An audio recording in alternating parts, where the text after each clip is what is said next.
दर्शकवृन्द नमस्कार, म डिआर नेउपाने। यो लकडाउन प्रभावमा यहाँलाई स्वागत छ। दर्शकवृन्द, खास गरी यति बेला मुलुक लकडाउनमा छ। आज लकडाउनको धेरै समय भइसकेको छ। नागरिक कर्फ्यू लागेको छ। उत्पादनका सबै साधनहरू ठप्प छन्। मानवीय गतिविधि लगभग शून्य जस्तो छ। देशभर सबै खालका क्रियाकलापहरू रोकिराख्दाखेरि नेपालको सामाजिक आर्थिक लगायतका क्षेत्रहरू प्रभावित भएका छन्। मुलुकको अर्थतन्त्रका यी सबै अवयवहरू गत्यारूढ भइरहेको छ, अवरोध भइरहेको छ र सामाजिक पक्षहरू पनि त्यसरी रोकिएका छन्। यद्यपि यो महामारीबाट पार लाग्नका लागि, योसँग जुझ्नका लागि लकडाउन एउटा उत्तम विधि र उपाय हो भनेर यो अनुभव सिद्ध भएको छ। तसर्थ यसैका कारण सङ्क्रमणको सङ्ख्या नेपालमा बढेको छैन र लकडाउनका कारण मानवीय गतिविधि नहुँदा, मानवीय सम्पर्क नहुँदाखेरि यस्ता खालका समस्या जुन आइरहेको छ, यो सङ्क्रमणमा जति विकसित भनिएका देशहरूमा समस्या देखिएको छ, नेपालमा त्यो देखिएको छैन। यो राज्यको प्रयास, नागरिकको सतर्कताका कारण र सबैले अनुशासन पालना गर्नकै कारण यो भएको। तर अब यसलाई सहज रूपले अगाडि बढाउने र यसलाई व्यवस्थित गर्दै सङ्क्रमणलाई पनि रोक्ने र हाम्रा गतिविधिलाई बढाउने पर्छ भनेर सरकारले समेत यो सोच बनाइसकेको छ। यसैको सन्दर्भमा खास गरी पछिल्लो चरणमा प्रदेश 5 मा सङ्क्रमणको अवस्था देखिएको छ। रूपन्देही र बाँकेमा हिजो सङ्क्रमित भेटिसके पछाडि सङ्क्रमणको केही सङ्ख्या थपिएको छ, 59 पुगेको छ। यसले अलिकति केही त्रास त पैदा गरेको छ, तर यो 59 जना मध्येमा 16 जना निको भएर घर फर्केको अवस्था छ। यी समग्रतामा हेर्दाखेरि राज्यले केही प्रयत्नहरू पनि गरेको छ, तर जति गर्नुपर्ने त्यो गर्न सकेको छैन भन्दै हामी आज खास गरी प्रदेश 5 सँग केन्द्रित रहनेछौँ र राष्ट्रिय स्तरमा सरकारले गरेका प्रयास र प्रयत्नहरूलाई पनि जोड्ने प्रयास गर्छौँ।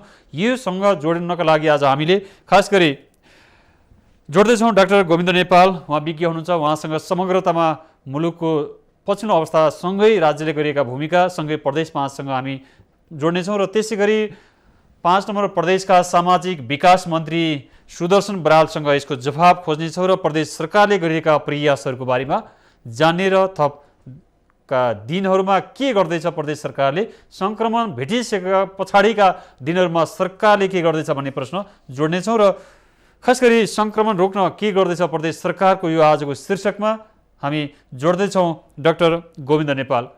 डाक्टर गोविन्द नेपाल, यहाँलाई स्वागत छ माउन्टेन टेलिभिजनमा। धन्यवाद।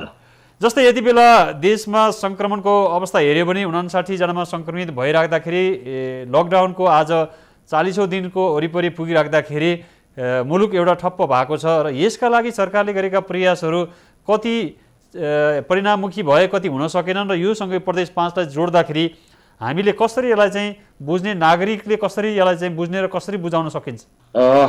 ज्यादै राम्रो प्रश्न गर्नुभयो। वास्तवमा सरकारले यो जुन कोरोना भाइरसको जोखिमलाई हेरेर चाहिँ समयमै यसले लकडाउन सुरु गर्यो र लकडाउन सुरु गर्दाखेरि अलिकति प्रारम्भिक काल भयो भने धेरै नै त्रासपूर्ण अवस्था पनि थियो र मानिसहरूलाई धेरै अप्ठ्यारो पनि महसुस भएको थियो। समयमै लकडाउन गरेका कारणले गर्दाखेरि नेपालमा जुन किसिमबाट कोरोनाबाट सङ्क्रमित व्यक्तिहरूको सङ्ख्या छ, त्यो सङ्ख्या चाहिँ त्यति बढ्न सकिराखेको अवस्था अहिले छैन। किन भन्दाखेरि सुरुमै चाहिँ बोर्डरहरू पनि, सीमाहरू चाहिँ बन्द भए र त्यसपछि आवत जावतहरू धेरै बन्द भएको कारणले गर्दाखेरि यो लकडाउनले अपेक्षित नतिजा प्रदान गरेको छ। र अहिले के छ भन्दाखेरि यो 40औं दिनको लगभगमा पुग्दाखेरि वास्तवमा सरकारले कतिपय प्रयत्न आफ्नो हिसाबबाट गरेको छ। खास गरेर चाहिँ यो अवस्थामा जुन टेस्टिङ करिब 60,000 व्यक्तिहरूको चाहिँ टेस्ट भइसकेको छ। मेडिकल इक्विपमेन्टहरू आउने क्रमहरू जारी छ र त्यसपछि सरकारले यो विषयमा बेला बेलामा तपाईँको पुनरावलोकन गरेर लकडाउनको अवधि थपिराखेको अवस्था छ। एउटा प्रश्न के हो भन्दाखेरि यो अरू देशको तुलनामा हाम्रो चाहिँ सङ्क्रमित सङ्ख्या अहिलेसम्म केवल 59 मात्रै सङ्क्रमित सङ्ख्या छ। त्यसै गरी चाहिँ 16 जना, यहाँले पनि भन्नुभयो कि 16 जना निको भएर घर फर्किसकेको अवस्था छ र जो सङ्क्रमित हुनुहुन्छ उहाँहरू पनि सिकिस्त बिरामी हुनुहुन्न र एउटा अपेक्षा के छ भने उहाँहरू पनि समयक्रममा उहाँ पनि स्वस्थ भएर घर फर्कने अवस्था छ। यो खालि यो तथ्याङ्कलाई हेर्दाखेरि वास्तवमा लकडाउन यसरी बढाइरहनु पर्ने र यो सम्पूर्ण आर्थिक क्रियाकलापहरू सामाजिक क्रियाकलापहरू बन्द गरिरहनु पर्ने देखिँदैन। तर हाम्रो जुन चाहिँ रिस्क जोखिम छ, भारतसँग हाम्रो खुला सिमाना छ र यो खुला सिमाना भएको कारणले गर्दाखेरि भारतमा यो कोरोनाको जुन किसिमको सङ्क्रमणको अवस्था छ त्यो अवस्थालाई हेरेर हामीले हाम्रा नीतिहरू हाम्रा रणनीतिहरू तयार गर्नुपर्ने हुन्छ। त्यस कारणले गर्दाखेरि पनि सरकारले मलाई लाग्छ यो जुन खुला सिमानाको कारणबाट अहिलेसम्म जति पनि सङ्क्रमित भएको छ वास्तवमा बाहिरबाट आएका व्यक्तिहरूको कारणबाट, चाहे थर्ड कन्ट्रीबाट आएको होस् चाहे भारतबाट आएका होस्, ती व्यक्तिहरूमा चाहिँ सङ्क्रमण देखिएको छ।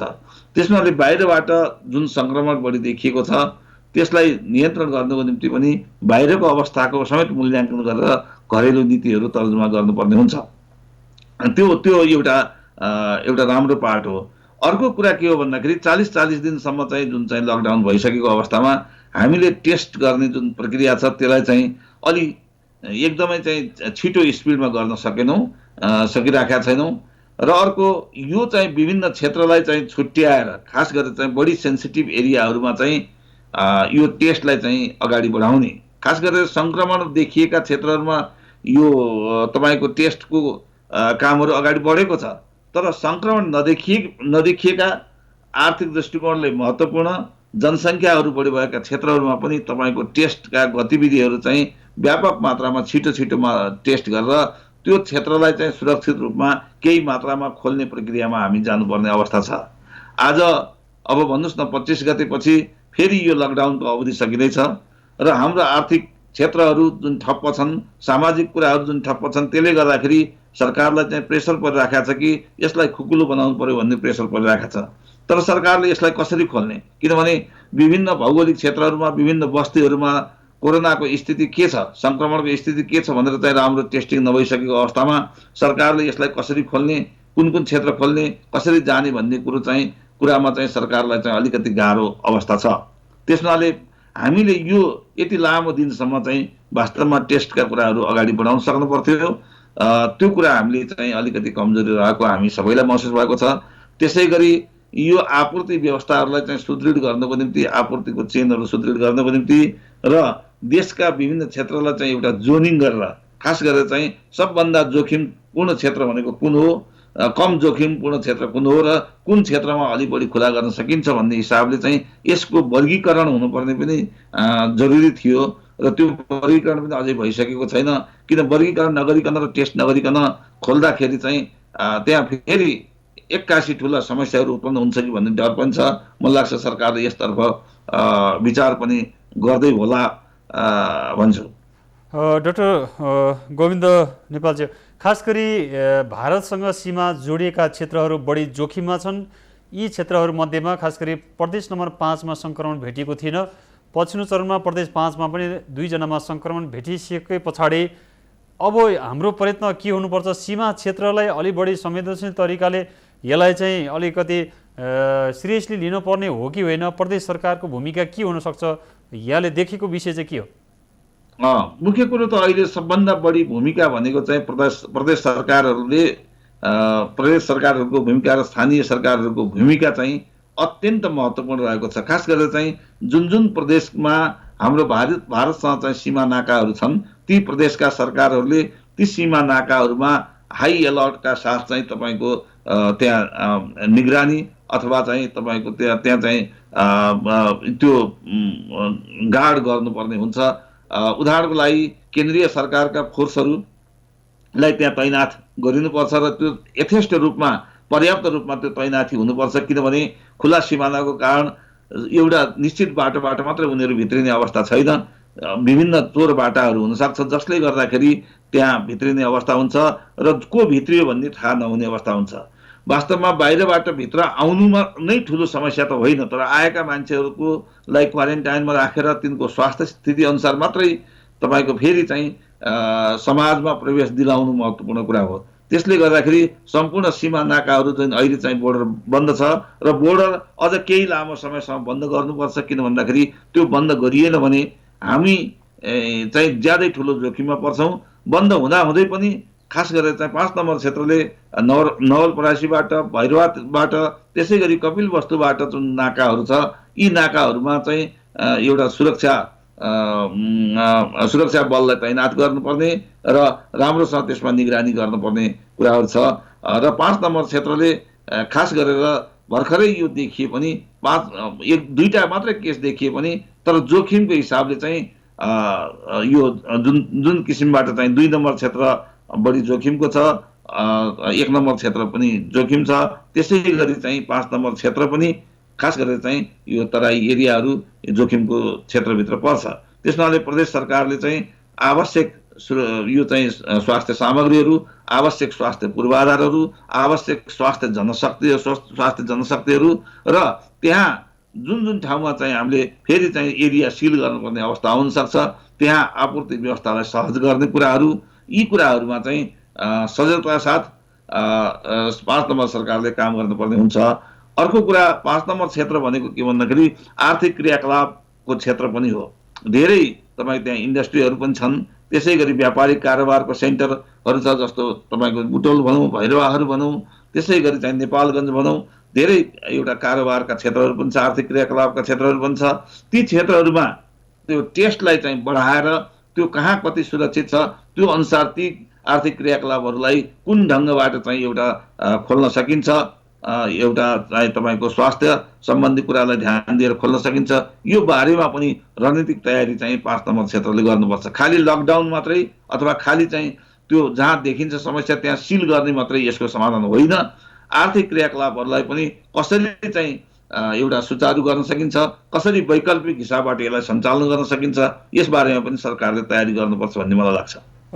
डाक्टर नेपाल, खास गरी हामी प्रदेश 5 का सामाजिक विकास मन्त्रीसँग पनि यो जिज्ञासा राख्दैछौँ र यहाँ जस्तै विज्ञहरूको तर्फबाट भने जस्तै त्यहाँको आर्थिक सामाजिक गतिविधि जो बढी हुन्छ, आर्थिक गतिविधि हुन्छ, भैरवा सुनौली लगायतका नाकाहरू छन्, ती नाकाबाट नेपाल भित्रिने गर्छन् र त्यसलाई एउटा सम्बोधन गर्ने सावधानीपूर्वक स्वास्थ्य परीक्षणका विषय पनि रहेका छन्। र यसलाई अझ मूर्त रूपमा भन्दाखेरि प्रदेश सरकारले खास के चिजमा चाहिँ ध्यान दिन सक्यो भने भेटिएको सङ्क्रमणमा थप सङ्क्रमित नहुने अवस्था रहन सक्छ। म यसलाई स्टेप वाइज भन्दाखेरि पहिलो स्टेप त बाहिरबाट तपाईँको नेपाली नागरिकहरू बाहेक अरू आउने कुरा चाहिँ के भन्दा सम्भाव्यतालाई चाहिँ रोक्नै पर्छ। कुनै पनि नागरिक, विदेशी नागरिकहरू त्यो नेपाली भूमिभित्र यो अवस्थामा चाहिँ नआउन्, नम्बर 1 त्यही नै हो। नम्बर 2 नेपाली नागरिकहरूको प्रवेशलाई चाहिँ व्यवस्थित ढङ्गबाट मात्रै प्रवेश गराउँछ। यसको मतलब के भन्दाखेरि तपाईँको यो सीमा क्षेत्रमै क्वारेन्टाइनको राम्रो प्रबन्ध हुनुपर्छ र त्यो क्वारेन्टाइन भनेपछि ज्यादै नै के भन्दाखेरि व्यवस्थित ढङ्गको हुनु पर्यो, निगरानीपूर्ण हुनु पर्यो र त्यहाँबाट कोही पनि बाहिर भाग्न सक्ने अवस्था अथवा त्यहाँ बस्दाखेरि चाहिँ स्वयं नै भिडभाडमा बस्न पर्दा सङ्क्रमित हुने अवस्था अथवा त्यहाँ बस्दाखेरि उनीहरूलाई आवश्यक लजिस्टिक्सहरू प्राप्त नहुने अवस्था चाहिँ हुनु हुँदैन र उनीहरूलाई त्यहाँबाट चाहिँ तपाईँको चाहिँ सुरक्षित ढङ्गबाट यदि चाहिँ क्वारेन्टाइन पछि सुरक्षित देखिएपछि उनीहरूलाई सम्बन्धित आफ्नो जिल्लामा, आफ्नो घरमा पुर्याउने व्यवस्था पनि प्रदेश सरकारले गर्नुपर्छ। नम्बर 1 त्यो। नम्बर 2 जो सङ्क्रमित छन्, जो सङ्क्रमित देखिन्छ तिनको टेस्ट, सम्भाव्य सङ्क्रमित देखिने व्यक्तिहरूको टेस्टलाई अगाडि बढाउनु पर्यो र त्यो टेस्ट पछि उनीहरूलाई आइसोलेसनमा राख्ने कुरा, उनीहरूलाई चाहिँ मेडिकल चाहिँ ट्रिटमेन्ट दिने कुरा, त्यसको चाहिँ प्रबन्ध पनि त्यहाँ राम्रोसँग हुनु पर्यो, व्यवस्थित ढङ्गबाट हुनु पर्यो र त्यो कुरालाई चाहिँ राम्रोसँग चाहिँ प्रदेश सरकारले अनुगमन गर्नु पर्यो र त्यसमा चाहिँ ध्यान दिनु पर्यो। किन भन्दाखेरि आज 2 जना होला तर एकै पटक 10 जना 20 जना थपिन सक्ने सम्भावना पनि हुन्छ। त्यसमाले भोलिको चाहिँ बढी जोखिमको सम्भावनाको हिसाबले चाहिँ उसले आफ्नो तयारी चाहिँ प्रदेश सरकारले गर्नुपर्छ भन्ने लाग्छ। यो चाहिँ के भन्दाखेरि स्वास्थ्यसँग सम्बन्धित। अर्को कुरा प्रदेश सरकारले तेस्रोमा के हो भन्दाखेरि टेस्टको कुराहरूलाई चाहिँ अगाडि बढाउनु पर्यो। खास गरेर चाहिँ इकोनोमिक जोनहरू, खास गरेर चाहिँ यो चाहिँ आयोजना स्थलहरूको वरिपरि र त्यो चाहिँ काम गर्ने मानिसहरूलाई चाहिँ जुन टेस्ट गरेर सुरक्षित हिसाबबाट काम गर्न सक्ने वातावरण तयार गर्ने कुरामा पनि सरकारले इक्वेली ध्यान दिनुपर्छ। किन भन्दाखेरि यो भनेको चाहिँ अलि लामो समयसम्म जाने सम्भावना छ। फेरि आज चाहिँ ठिक छ तर भोलि चाहिँ फेरि कसै न कसैबाट सङ्क्रमित हुन सक्छ। अर्को कुरा दोस्रो वेभ पनि आउन सक्ने सम्भावना पनि छ र यो यतिमै टुङ्गिन्छ भन्ने अहिले छैन। त्यसले गर्दाखेरि चाहिँ इकोनोमीलाई कसरी सुचारू गर्न सकिन्छ सुरक्षित हिसाबबाट त्यो बारेमा पनि सरकारले कार्ययोजना सहित अगाडि आउनुपर्ने हुन्छ र सरकारको कोअर्डिनेसन खास गरेर चाहिँ प्रदेश सरकारले केन्द्र सरकारसँग पनि कोअर्डिनेसन गर्नुपर्छ। स्रोत साधन र जुन वैदेशिक सहायता वैदेशिक सहयोगको निम्ति केन्द्र सरकारसँग र त्यसै गरी सुरक्षाको निम्ति केन्द्र सरकारसँग प्रदेश सरकारले कोअर्डिनेसन गर्नुपर्छ भने स्थानीय रूपमा यो चाहिँ लकडाउनको कुराहरू अथवा चाहिँ यो कोरोनालाई चाहिँ सम्बोधन गर्ने कुराहरू स्थानीय सरकारले बढी चाहिँ जिम्मेवारी स्थानीय सरकारले लिन्छ। तर पनि स्थानीय सरकारलाई सहयोग पुर्याउने कुरा पूर्वाधार सिर्जना गर्नको निम्ति अथवा स्रोत साधन व्यवस्था गर्नको निम्ति स्थानीय सरकारलाई सहयोग गर्ने कुरा पनि प्रदेश सरकारको हुन्छ। त्यसैले प्रदेश सरकारले एउटा सेतुको रूपमा काम गर्नुपर्छ र आफ्नो प्रदेशभित्र यसलाई चाहिँ सम्बोधन गर्नको निम्ति एउटा रणनीतिक योजनासहित र अग्रगामी योजनासहित यो सरकार चाहिँ अगाडि बढ्नुपर्छ भन्ने मेरो भनाइ छ। डाक्टर नेपाल, खास गरी क्वारेन्टाइन आइसोलेसन वार्डहरूको कुरा गर्दाखेरि गुणस्तरहीन सामग्री प्रयोग गरेका कुरा छन्। क्वारेन्टाइनभित्रको अस्तव्यस्तता, स्वस्थ खानेपानीका कुरा, खानपिनका कुरा, मानव स्वास्थ्यका विषयहरू पनि अत्यन्तै कमजोर छ भनेर जो क्वारेन्टाइनमा बस्नेहरूले पनि यो गुनासो गरिराख्दाखेरि यहाँनिर सरकारले किन ध्यान दिन नसकेको होला? यहाँ जस्ता विज्ञको तर्फबाट सरकारले के सुझाव दिन सक्नुहुन्छ? म सुरुको बेलामा सरकारलाई पनि यो भन्दाखेरि पूर्व तयारी गर्ने क्रममा कतिपय चाहिँ ज्ञानको अभाव, कतिपय चाहिँ तयारीको निम्ति समय नपुगेका कारणले केही कमी कमजोरी हुन सक्यो होला। तर अब चाहिँ सरकारले चाहिँ त्यो किसिमका कमजोरीहरूलाई चाहिँ दोहोऱ्याउन दिनु हुँदैन। किनभने जुन समस्यालाई समाधान गर्न खोजिएको छ त्यहाँ चाहिँ के भन्दाखेरि इक्विपमेन्टहरू पनि एकदम क्वालिटीको इक्विपमेन्ट हुनु पर्यो र त्यो चाहिँ एउटा इक्विपमेन्ट क्वालिटीको छ कि छैन भनेर त वास्तवमा डाक्टरहरूको सुझाव अनुसार यो चाहिँ डाक्टरहरूको राय सुझाव अनुसार नै त्यो चाहिँ इक्विपमेन्ट के कस्तो छ भन्ने कुरा हुनु पर्यो। खाद्यका कुराहरू यो कुरामा चाहिँ क्वालिटी खाद्यान्नहरू पनि उपलब्ध गराउनु पर्यो। हरेक चिज पानीदेखि लिएर उनीहरूको बस्ने र त्यो किसिमको चाहिँ बस्दाखेरि पनि एउटा डिस्टेन्स, सोसल डिस्टेन्स मेन्टेन हुने गरी र उनीहरूको केयर राम्रो हुने गरी र उनीहरूलाई आपूर्ति व्यवस्था एउटा गुणात्मक किसिमको आपूर्ति व्यवस्था हुनुपर्छ र नागरिकले गुनासो गर्ने ठाउँ चाहिँ रहन दिनुहुन्न। यो कुरामा सरकारले के भन्दाखेरि सचेत हुनुपर्छ। होइन भने यो खालि औपचारिकताको निम्ति मात्रै, खालि चाहिँ देखाउनको निम्ति मात्रै गरियो भने यसले के हुन्छ भन्दाखेरि सङ्क्रमित नभएका मानिसहरू पनि भोलि सङ्क्रमित हुन सक्ने र त्यसपछि सरकारले गर्दा गर्दै पनि सरकारको चाहिँ आलोचना हुन सक्ने अवस्था हुन्छ। त्यसैले यो जुन डिजास्टरलाई सम्बोधन गर्ने कुरामा चाहिँ सरकार सचेत हुनुपर्छ। सरकारले नागरिक समुदायको चाहिँ गुनासोहरू के छ, नागरिक समुदायहरूको सुझाव के छ, विभिन्न विज्ञहरूको सुझाव के छ, त्यो सुझावलाई मनन गरेर चाहिँ केही कमी कमजोरी छन् भने पनि त्यसलाई सुधार गर्ने हिसाबबाट जानुपर्छ। किनभने हामीले सिक्दै जाने हो र हामीले चाहिँ प्राप्त ज्ञानको आधारमा, प्राप्त सुझावको आधारमा त्यो चाहिँ कामहरूमा सुधार ल्याउँदै जानुपर्छ। मलाई 5 नम्बर प्रदेश मात्रै होइन सबै प्रदेशहरूले यो किसिमबाट केही कमी कमजोरीहरू, हिजो भएका कमी कमजोरीहरूलाई चाहिँ सुधारेर जानुपर्छ। यदि हामी चाहिँ इक्विपमेन्टहरू जस्तो टेस्टका इक्विपमेन्टहरू यदि चाहिँ क्वालिटीका छैनन् अथवा पिपिईहरू क्वालिटीका छैनन् भने त्यो त धेरै रिस्क हुने भयो र त्यसले के हुने भन्दा नेगेटिभ देखाएका कतिपय मानिसहरूमा चाहिँ यो सङ्क्रमण चाहिँ पोजिटिभ भएको हुनसक्छ, त्यसले सार्ने हुनसक्छ। त्यसै गरी डाक्टरहरूले प्रयोग गर्ने इक्विपमेन्टहरू, नर्सहरूले प्रयोग गर्ने इक्विपमेन्टहरू चाहिँ यदि क्वालिटीको छैन भने फेरि उनीहरू पनि सङ्क्रमित हुने खतरा हुन्छ। त्यसमा जो फ्रन्ट लाइनमा हुनुहुन्छ उहाँहरूको सुरक्षाको निम्ति वास्तवमा अहिले क्वालिटीका सामानहरू, क्वालिटीका प्रडक्टहरूको बारेमा सरकार अत्यन्त सचेत हुनसक्छ। किनभने त्यसमा ल्याप्सेस भयो भने त्यसले फेरि चाहिँ ठुलो समस्या उत्पन्न गर्छ। यो साधारण अवस्था चाहिँ होइन। म चाहिँ सरकारलाई त्यही अनुरोध गर्न चाहन्छु। डाक्टर नेपाल, खास गरी क्वारेन्टाइनमा बसेका मानिसहरू भागिरहेको भन्ने खबर पनि आउँछ। क्वारेन्टाइनमा बस्नु भनेको जेलमा गए जस्तै मानिसहरूले महसुस गरिरहेका छन्। क्वारेन्टाइनभित्रको गुणस्तरका कुरा र एउटा न्यूनतम मानवीय आवश्यकतालाई सम्बोधन गर्न नसकेको कारणले मानिसहरू क्वारेन्टाइनमा बस्न लागि चाहिँ उनीहरू अनिच्छा देखाउने र क्वारेन्टाइनमा जानु भनेको एक प्रकारले दण्डित हुनु हो भन्ने खालको एउटा मनोविज्ञान पनि छ। यो हुनुको पछाडि चाहिँ के हुनसक्छ? यहाँलाई अन्तिम प्रश्न। अनि त्यो पार्टली यो कारणले हुनसक्छ, तर त्यसमा अर्को पक्ष पनि छ।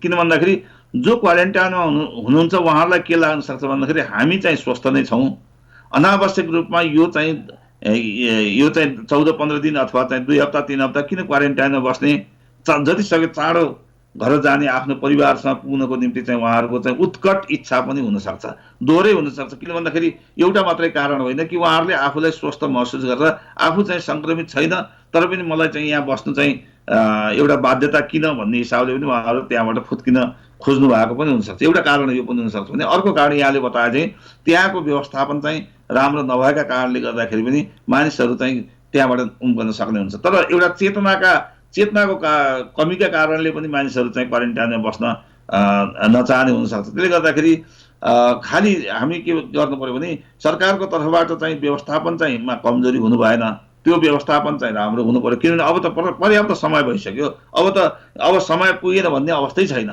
त्यसले त्यसमा यदि कमजोरी छ भने मैले सुरुमै भने सरकारले राम्रोसँग नागरिकहरूलाई चाहिँ राम्रो प्रबन्ध गरेर राख्नुपर्छ। यदि सरकारले फेरि नागरिकहरूलाई चाहिँ राम्रोसँग सम्झाउनु पनि पर्छ। यो भनेको के भन्दाखेरि आफ्नै हितको निम्ति हो, आफ्नो परिवारको निम्ति हो, हितको निम्ति हो, समाजको हितको निम्ति हो। त्यसले तपाईँहरूले यो क्वारेन्टाइनमा बस्नुपर्छ, बस्दिनुहोस्। यदि तपाईँहरूले क्वारेन्टाइनमा नबस्दाखेरि के हुन्छ भन्दाखेरि सरकारले कतिपय मानिसहरूलाई भित्र्याउने कुरामा पनि सरकारलाई समस्या पर्न सक्छ। त्यसले गर्दाखेरि अरू मानिस पनि यो कारणले प्रभावित हुन सक्छन् भनेर चाहिँ एउटा एक किसिमको चाहिँ उहाँहरूलाई चाहिँ बुझाउनु पनि पर्छ र उहाँहरूले बुझ्नु पनि पर्छ। किन भन्दाखेरि अहिलेसम्म जति पनि नेपालमा समस्या देखिएका छन्, सङ्क्रमण देखिएका छन्, बाहिरबाट आएका मानिसहरूबाट सङ्क्रमण देखिएको छ। त्यसले त्यो रिस्क सोसाइटीको निम्ति त्यो रिस्क चाहिँ निवारण गर्नुपर्ने हुन्छ, त्यो जोखिम निवारण गर्नुपर्ने छ।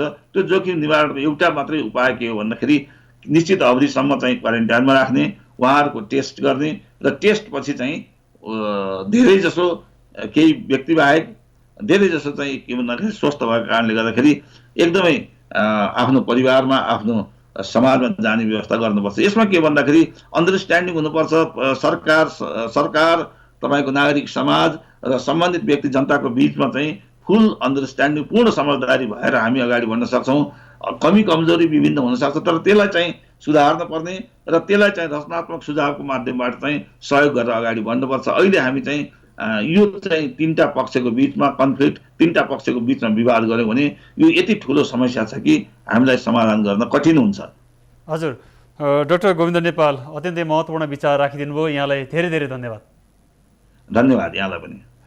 दर्शकवृन्द, उहाँ हुनुहुन्थ्यो विज्ञ डाक्टर गोविन्द नेपाल। उहाँसँग हामीले समग्र मुलुकको अवस्थासँगै हामीले अपनाउनु पर्ने सावधानी र पछिल्लो चरणमा प्रदेश 5 मा पनि सङ्क्रमण देखिसके पछाडि प्रदेश सरकार, स्थानीय सरकारहरूले के गर्ने, के कुरामा चाहिँ ध्यान दिन सक्नुपर्छ, खास गरी भारतसँग सीमा जोडेका कारण पनि जोखिम उत्तिकै छ। यसका बारेमा प्रदेश सरकारले के गर्नुपर्छ, सङ्घीय सरकारले के गर्न सक्नुपर्छ, अहिलेसम्मका हाम्रो अनुभवले चाहिँ के सिद्ध गरिसकेका छन् र त्यसकारण क्वारेन्टाइनभित्रका सेवा सुविधाका कुरा, न्यूनतम आवश्यकतालाई सम्बोधन गर्ने कुरा, मानिसहरू क्वारेन्टाइनमा बस्नु भनेकै जेलमा जानु हो भन्ने खालको एउटा मनोविज्ञान छ। यसलाई प्रस्ट्याउनको लागि राज्यले के गर्नुपर्छ भन्ने यी यावत विषयसँगै समग्र अर्थतन्त्रको विषयहरू, आर्थिक जोनहरूलाई चाहिँ निश्चित सीमामा राखेर गतिविधि सञ्चालन गर्नुपर्छ भन्ने विषयमा उहाँसँग हामी कुराकानी गऱ्यौँ। र यसै गरी हामी प्रदेश 5 का सामाजिक विकास मन्त्री सुदर्शन बरालसँग अब जोडिँदैछौँ। प्रदेश नम्बर 5 का सामाजिक विकास मन्त्री सुदर्शन बराल, यहाँलाई स्वागत छ।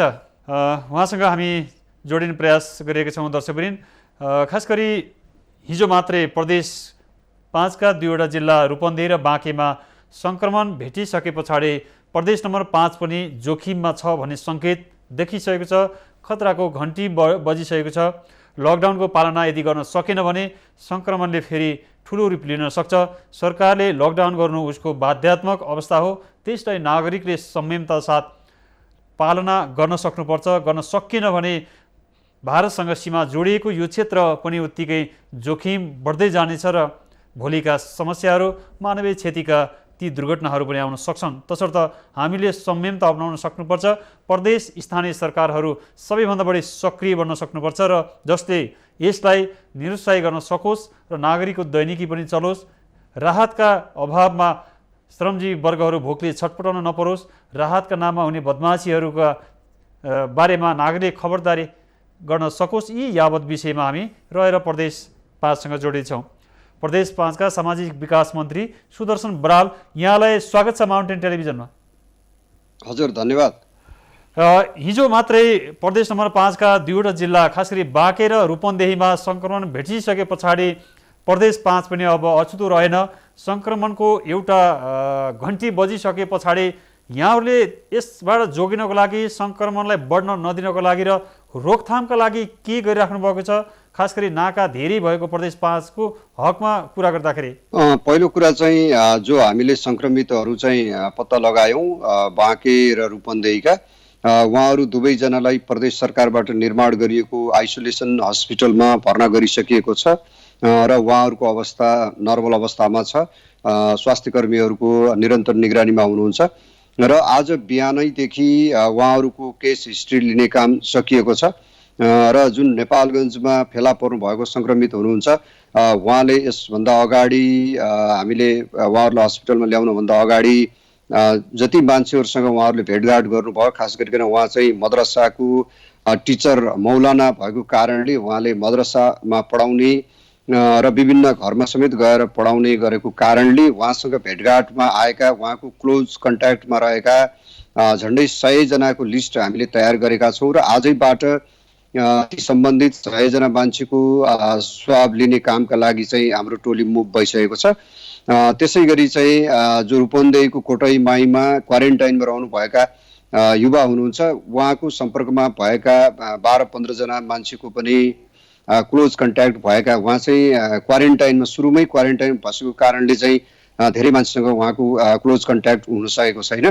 त्यस कारणले ती मान्छेहरूको स्वाब लिनका लागि पनि रूपन्देहीको स्वास्थ्य कार्यालयबाट स्थानीय सरकारसँगको समन्वयमा टोली मुभ भइसकेको छ र यसरी सम्बन्धित मान्छेहरू जो सङ्क्रमित हुनुहुन्छ उहाँहरूको सम्पर्कमा भएका मान्छेहरूको चाहिँ कन्ट्याक्ट ट्रेसिङ गर्ने र उहाँहरूको पनि स्याम्पल कलेक्सन गरेर टेस्टिङ गर्ने कामलाई अगाडि बढाएका छौँ भने तपाईँले भने जस्तै हाम्रो प्रदेश बर्दियादेखि नवलपरासीसम्म 408 किलोमिटर लामो भूभाग भारतसँग प्रत्यक्ष जोडिएका कारणले र त्यो लामो भूभाग पनि चाहिँ एउटा निश्चित ठाउँमा बोर्डर भएको अथवा त्यस्तो चेक पोइन्ट भएको नभएर धेरै ठाउँहरूमा चाहिँ खेत जङ्गल भएको, खुल्ला सिमाना भएका कारणले, सामान्य काँडे तारबार पनि नभएका कारणले धेरै ठाउँबाट मान्छेहरू चाहिँ वारी वा पारी गर्न सक्ने अवस्था छ र त्यसका लागि चाहिँ स्थानीय सरकारहरूसँग समन्वय गर्दै ती ठाउँहरूलाई चाहिँ निगरानी बढाउने नेपाल सरकारको तर्फबाट मोबिलाइज भएको सशस्त्र प्रहरी, नेपाल प्रहरी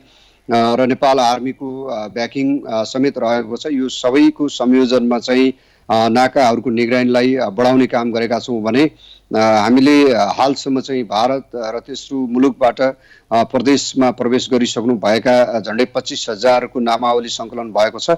उहाँहरूको निगरानीलाई पनि बढाउने र सम्भव भएसम्म परीक्षणको दायरामा पनि ल्याउने गरी हामी अगाडि बढिरहेका छौँ। मन्त्रीज्यू, खास गरी प्रदेश 5 भारतसँग सीमा जोडिएका कारण त्यहाँबाट ढुवानी भएर भारतबाट चाहिँ ढुवानी गरेर नेपाल प्रवेश पनि गरिरहेका छन् र चालक र सहचालकहरूलाई चाहिँ सामान्य थर्मल गनका भरमा नेपालभित्र प्रवेश गर्न दिइन्छ भनेर हाम्रा त्यहाँबाट सहकर्मीहरूले रिपोर्टिङ गरिराख्दाखेरि यो विषयमा प्रदेश सरकारले कति संवेदनशीलता देखाएको छ? यसका लागि चाहिँ हामीले जो 2-3 वटा नाका चाहिँ खास गरी खाद्यान्न सामग्री, औषधि लगायतका चाहिँ ढुवानीको लागि चाहिँ इन्ट्री गर्ने पोइन्ट चाहिँ सरकारले तोकेको छ र ती ठाउँहरूबाट आउने ट्रकहरूका चालक सहचालकहरूको स्वास्थ्य चेक जाँच गर्ने, उहाँहरूको ट्राभल हिस्ट्री लिने र सिँगै गाडीलाई डिसइन्फेक्ट गर्ने काम पनि भइरहेको छ। गाडीहरूलाई चाहिँ डिसइन्फेक्ट गरेर मात्रै यता इन्ट्री गराउने गरिएको छ र अझै पनि यो प्रक्रियाबाट पनि कहीँ न कहीँ चाहिँ समस्याहरू पैदा हुन सक्छन् भन्ने कुरालाई चाहिँ हामीले सूक्ष्म निगरानीमा राखेका छौँ र त्यसको अध्ययन गरेका छौँ र भोलि त्यस्तो आवश्यक पर्यो भने त्यस्ता गाडीहरू सहित त्यहाँ आउने जो चालक सहचालक लगायतका हुनुहुन्छ उहाँहरूलाई पनि चाहिँ सम्पूर्ण स्वास्थ्य चेक जाँच गर्ने अवस्था पनि हुनसक्छ र अहिलेसम्म जे जति यता छिरिरहेका छन् त्यसका लागि चाहिँ भारतको तर्फबाट पनि उतापट्टिबाट पनि स्वास्थ्य चेक जाँच भइरहेको छ। त्यस कारणले हालसम्म चाहिँ त्यस्तो खास समस्या देखा परिसकेको छैन र यदि त्यस्तो समस्या पर्ने अवस्था आएमा चाहिँ अरू थप गतिविधि र अरू थप निगरानी पनि गर्नुपर्ने हुनसक्छ। त्यसको लागि पनि हामीले प्लानिङ गरिरहेका छौँ।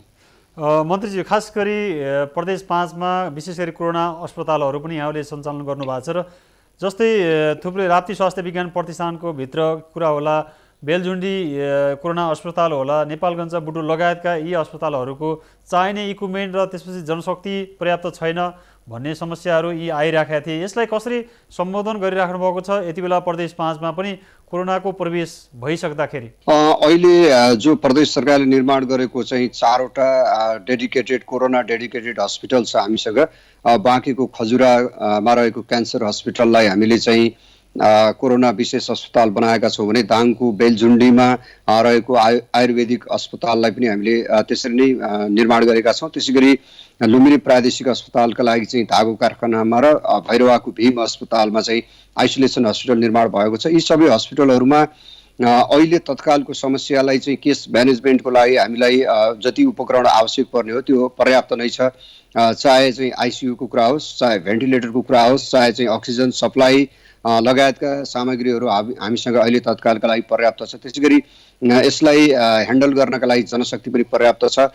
र अस्ति भर्खर मात्रै दाङको बेलझुन्डीमा रहेको मेन पावरका लागि चाहिँ एनेस्थेसिया, आइसियु, क्राइसिस म्यानेजमेन्ट लगायतको ट्रेनिङ पनि हामीले लुम्बिनी प्रादेशिक अस्पतालमा त्यहाँको स्वास्थ्य कर्मीहरूलाई लिएर सम्पन्न गरेका छौँ भने भीम अस्पतालको जनशक्तिलाई चाहिँ युनिभर्सल मेडिकल कलेजमा र स्वयं भीम अस्पतालमा चाहिँ लुम्बिनी प्रादेशिक अस्पतालको डाक्टर नर्सेसहरूद्वारा स्किल्ड मेन पावरद्वारा चाहिँ ट्रेन गरिएको छ। त्यसमा अहिले तत्कालैका लागि चाहिँ हामीलाई त्यति धेरै यो चाहे चाहिँ मेडिकल इक्विपमेन्टको कुरा होस्, चाहे चाहिँ जनशक्तिको कुरा होस्, त्यसमा समस्या छैन। र यदि ठुलो स्केलमा यो आउटब्रेक हुने अवस्था रह्यो भने अथवा सयौँ र हजारौँको सङ्ख्यामा बिरामीहरू आउने अवस्था रह्यो भने मात्रै यो इन्फ्रास्ट्रक्चर इक्विपमेन्ट र चाहिँ मेन पावर चाहिँ सफिसियन्ट नहुन सक्छ।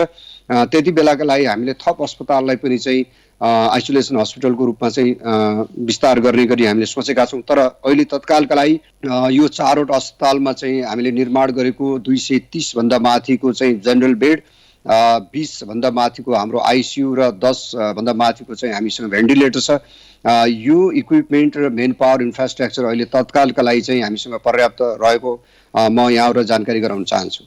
मन्त्रीजी, फेरि म नेपालगञ्जतिर फर्किन चाहन्छु। खास गरी यहाँले भने जस्तै जुन व्यक्ति सङ्क्रमित भइसक्नु भएको छ उहाँको चाहिँ ट्राभल हिस्ट्रीको बारेमा, यसका बारेमा यहाँले चाहिँ हामी अनुसन्धान गर्दैछौँ, खोजी गर्दैछौँ, यसको बारेमा बुझ्दैछौँ भनिराख्दाखेरि उहाँको हिस्ट्री यहाँले कतिसम्म अहिलेसम्म जानकारी आयो र त्यो पछाडिमा अन्यमा सङ्क्रमण हुन सक्ने भन्ने कुरा यो विषयमा यहाँहरू कति ध्यान पुगेको छ र यो विषयमा के गर्दै हुनुहुन्छ?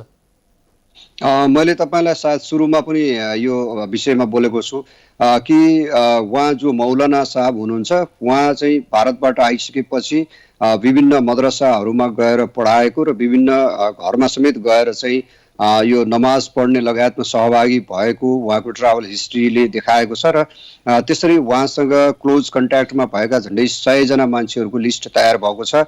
र ती 100 जनाका लागि हामीले चाहिँ PCR टेस्ट गर्दैछौँ भने ती 100 जनासँग भेट भएका अरूलाई चाहिँ हामीले सेकेन्ड घेरामा राखेका छौँ। जो उहाँहरू चाहिँ क्लोज कन्ट्याक्टमा हुनु भएन तर चाहिँ कन्ट्याक्ट पर्सनसँगको कन्ट्याक्टमा जानुभयो, त्यो उहाँहरूको पनि हामीले लिस्टिङ तयार गर्दैछौँ र उहाँहरूलाई चाहिँ हामीले आरडिटी गर्ने योजना बनाएका छौँ। यसरी हामीले क्लोज कन्ट्याक्ट भएका जो चाहिँ हाई रिस्कमा रहेका हुन्छन् त्यसपछि त्यो सम्बन्धित व्यक्ति भन्दा चाहिँ सेकेन्ड व्यक्तिसँग भेटघाट भएका मान्छेहरूको पनि रेकर्ड निकाल्नु पर्ने हुन्छ। त्यसको चाहिँ हामीले अहिले स्टडी गरिरहेका छौँ। यो रूपन्देही कोठैमाईको हकमा पनि र नेपालगञ्जको चाहिँ त्यो जो 60 वर्षको सङ्क्रमित हुनुहुन्छ उहाँको हकमा पनि हामीले त्यसरी नै चाहिँ अध्ययनलाई अगाडि बढाएका छौँ। हजुर मन्त्रीजी, अब अलिकति फरक पर्छ। खास गरी भैरवा लगायतका नाकाहरू जो आर्थिक हिसाबले आर्थिक जोनका रूपमा पनि भैरवालाई देखिन्छ र त्यो क्षेत्रहरूको आर्थिक गतिविधि र औद्योगिक गतिविधि, कृषि गतिविधिहरूलाई पनि बढाउनु पर्छ होला। यतातिर प्रदेश सरकारले पनि सोचिरहेको छ कि छैन र यो लकडाउन मात्रै गरेर समस्याको समाधान त हुँदैन होला। खास क्षेत्रहरूको एउटा निर्क्युल गरेर त्यस्ता सामान्य असामान्य अवस्थाहरूको एउटा ग्रेडिङ गरेर पनि यसलाई चाहिँ समस्यालाई हल गर्न सकिनेतिर पनि प्रदेश सरकारले के गरिरहेको छ?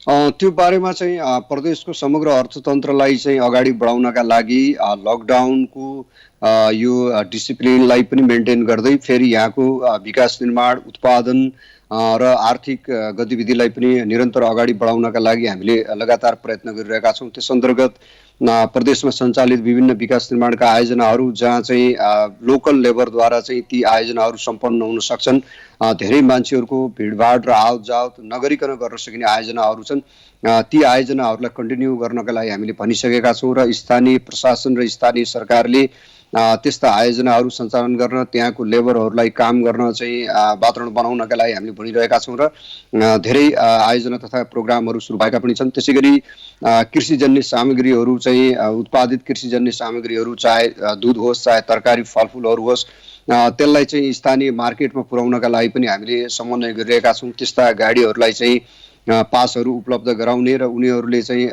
सम्बन्धित मार्केटमा पुर्याएर त्यसको बिक्री वितरण गर्नका लागि चाहिँ हामीले वातावरण निर्माण गर्दै गइरहेका छौँ भने त्यस्ता खास यसभन्दा अगाडि चाहिँ हामीले यो जो चाहिँ औषधि उद्योगहरू छन् त्यस्ता औषधि उद्योगहरू सञ्चालन गर्नका लागि पनि अनुमति दिइसकेका छौँ भने अन्य आर्थिक गतिविधिहरू पनि जो एउटा निश्चित सर्कलभित्र रहेर लकडाउनको मान्यतालाई उल्लङ्घन नगर्ने गरी, धेरै भिडभाड र ट्रान्सपोर्टेसन नहुने गरी सञ्चालन हुन सक्ने आर्थिक गतिविधिहरूलाई बिस्तारै अगाडि बढाउनका लागि चाहिँ उद्योग व्यवसायीहरूसँग समन्वय भइरहेको छ। हाम्रो उद्योग पर्यटन वन वातावरण मन्त्रालयले यसको चाहिँ आवश्यक समन्वय गरिरहेको छ र हामीले बिस्तारै चाहिँ एउटा निश्चित एरियाभित्र चाहिँ आर्थिक गतिविधिहरूलाई अगाडि बढाउनका लागि विभिन्न उपायहरूको खोजी गरिरहेका छौँ। हजुर, जस्तै अब अलिकति थोरै राहतको विषय जोडौँ। धेरै मानिसहरू यहाँले भने जस्तै 25,000 भन्दा बढी मानिसहरू स्वदेश फर्किएका छन् अथवा आफ्नो घर फर्किएका छन्। तिनीहरूको लागि खास गरी गाँसको अत्यन्तै समस्या छ, रोगको भन्दा भोकको समस्या छ। मानिसहरू लामो पैदल यात्राबाट घर फर्किएको यही घटनाहरूले सबैलाई झकझकाइरहेको बेलामा यी वर्गको लागि खास गरी पहिलो चरणको राहत पनि पाएका छन्, कतिले नपाएको गुनासो पनि आइरहेको छ। राहतमा विभेद भएको भनेर पनि धेरै नागरिकले हामीसँग गुनासो राख्नुभएको छ। अब दोस्रो चरणको राहत नपाउँदाखेरि भोकभोकै मर्नुपर्ने अवस्था छ, कसैले वास्ता गरेन, स्थानीय सरकारले गरेन, प्रदेशले गरेन भनेर नागरिकहरूले गुनासो गरिराख्दाखेरि अब ती विपन्न वर्गहरूको चुलो बाल्नका लागि प्रदेश सरकारले किन गरेन र के गर्दैछ? यो जो विपन्न नागरिकहरूको समस्या छ उहाँहरूको बारेमा चाहिँ प्रदेश सरकारले धेरै अगाडिदेखि चिन्ता लिँदै आएको छ र त्यसका लागि स्थानीय सरकारहरूसँग समन्वय गरेको छ। हामीले पहिलो लटमा चाहिँ जहाँ यस्ता विपन्न असहाय नागरिकहरू हुनुहुन्छ जो दैनिक ज्यालादारी गरेर खान पुग्ने मान्छेहरूको अहिले यो चाहिँ रोजगारी गुमेको छ अथवा स्थगित छ, त्यसकारणले उहाँहरूको चाहिँ संवेदनशीलतालाई मध्यनजर गर्दै स्थानीय सरकारलाई ती जनसमुदायहरूलाई राहत सहयोग उपलब्ध गराउन हामीले समन्वय गरेका थियौँ र स्थानीय सरकारले उपलब्ध गराएको पनि थियो, गराउँदै पनि आएको छ। र पछिल्लो चरणमा स्थानीय सरकारको रिसोर्सले मात्रै, क्यापेसिटीले मात्रै नपुग्ने भन्ने गुनासाहरू आएपछि प्रदेशको तर्फबाट हामीले स्थानीय सरकारहरूलाई गाउँपालिका, नगर, उपमहानगर गरेर ग्रेडिङ गरेर हामीले प्रदेश सरकारको तर्फबाट 13 करोड 60 लाख रुपियाँ उपलब्ध गराएका छौँ।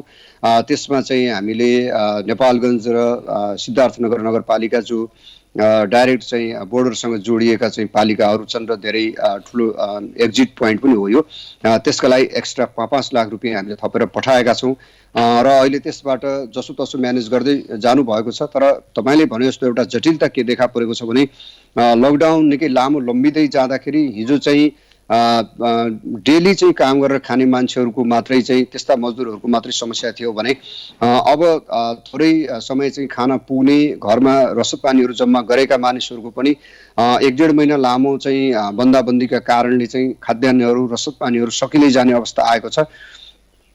यो जटिलतालाई चिर्नका लागि र धेरै मध्यमवर्गीय जनसमुदायहरूमा समेत चाहिँ समस्या पर्ने वातावरण बिस्तारै देखा पर्दैछ। त्यस कारणले चाहिँ यसको दीर्घकालीन समाधानका लागि चाहिँ हामी अध्ययन गर्दैछौँ र हामी सबै स्थानीय सरकारहरूलाई भनेका छौँ कि त्यस्ता जटिल समस्याहरू रहेका पालिकाहरू, त्यो पालिकामा चाहिँ रहेको घर सङ्ख्या अथवा त्यहाँ रहेका मान्छेहरूको सङ्ख्या जुन जसलाई चाहिँ सरकारले डे टु डे चाहिँ रसद पानी खाद्यान्न उपलब्ध गराउनु पर्ने हुन्छ, त्यो सङ्ख्या कतिसम्म हुनसक्छ र त्यसको लागत अनुमान कतिसम्म हुनसक्छ, त्यसलाई प्रदेश सरकार तर्फबाट पर्ने आवश्यक सहयोगको लागि चाहिँ प्रदेश सरकारलाई अनुरोध गर्नका लागि भनेका छौँ। र यदि स्थानीय सरकार र प्रदेश सरकारको सहयोगबाट मात्रै, त्यो बजेटबाट मात्रै सम्भव हुन नसक्ने देखियो भने हामीले सङ्घीय सरकारलाई पनि सहयोगको लागि अपिल गर्नुपर्ने हुनसक्छ। किनकि जति यो लकडाउनको समय लम्बिँदै जान्छ धेरैभन्दा धेरै परिवार चाहिँ खाद्यान्नबाट वञ्चित हुने रसद पानीबाट वञ्चित हुने देखा पर्ने खतराहरू छन्। त्यस कारणले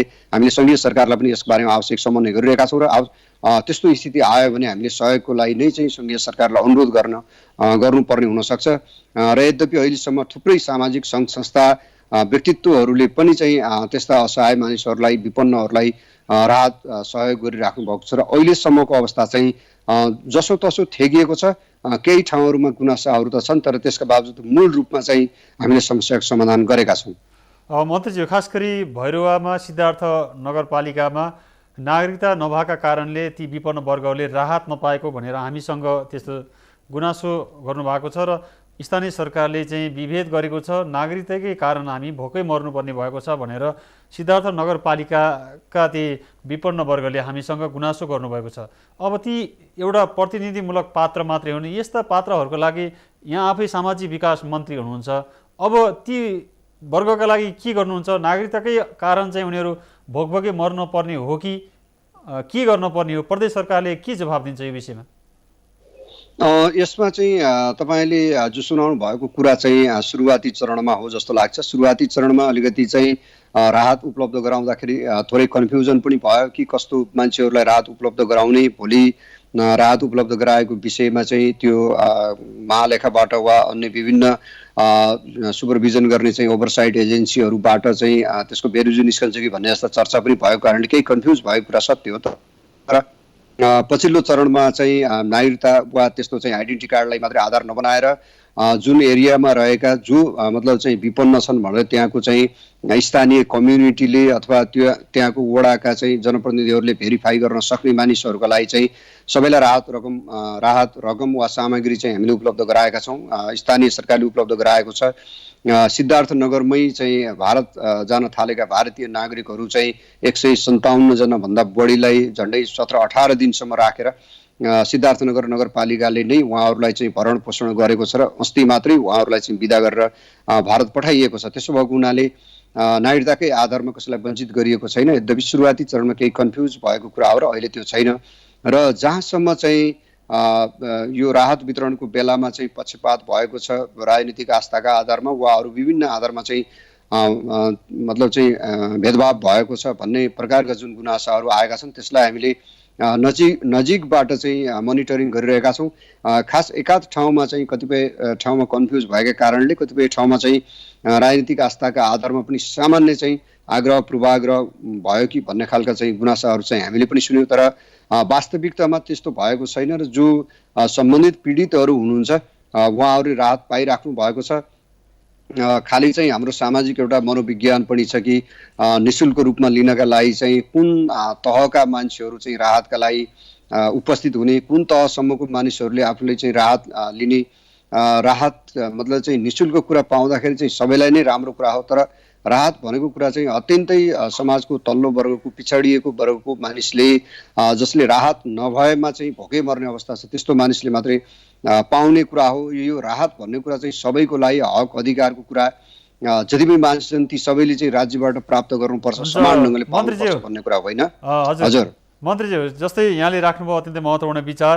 खास गरी प्रदेश 5 को सरकारले के गर्दैछ, सङ्क्रमण प्रदेश 5 मा पनि देखिसके पछाडि यसलाई रोक्नको लागि के गर्दै हुनुहुन्छ भनेर समग्र विषयमा अत्यन्तै महत्त्वपूर्ण विचार राखिदिनु भयो र ती विपन्न वर्गका पक्षमा यहाँले दृढ भएर चाहिँ पक्कै पनि काम गर्नुहुन्छ भन्ने विश्वाससँगै यहाँलाई धेरै धेरै धन्यवाद।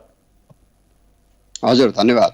दर्शकवृन्द, उहाँ हुनुहुन्थ्यो प्रदेश नम्बर 5 का सामाजिक विकास मन्त्री सुदर्शन बराल। उहाँसँग हामीले खास गरी पछिल्लो चरणमा प्रदेश 5 मा सङ्क्रमित भेटिए पछाडि के गर्दैछ प्रदेश सरकारले र दैनिक ज्यालादारीमा जीवन चलाउनेदेखि लिएर समग्र विकास र त्यसपछि आर्थिक क्षेत्रका गतिविधिसँगै स्वास्थ्य लगायतका उपकरणका क्षेत्रमा प्रदेश सरकार के गर्दैछ भन्ने विषयमा हामी जान्ने प्रयास गऱ्यौँ र यसले पक्कै पनि प्रदेश 5 सरकारलाई केही दबाब परेको हुनुपर्छ र प्रदेश नम्बर 5 का नागरिकको स्वास्थ्यको बारेमा र उनीहरूको दैनिकीको बारेमा प्रदेश सरकारले सोच्न सकोस् भन्दै आजको यो लकडाउन विशेषबाट म प्रस्तुता डिआर नेउपाने सहित हाम्रो टिमलाई बिदा दिनुहोस्। सत्य, तथ्य र निष्पक्ष समाचारका लागि माउन्टेन टेलिभिजन हेर्दै गर्नुहोला।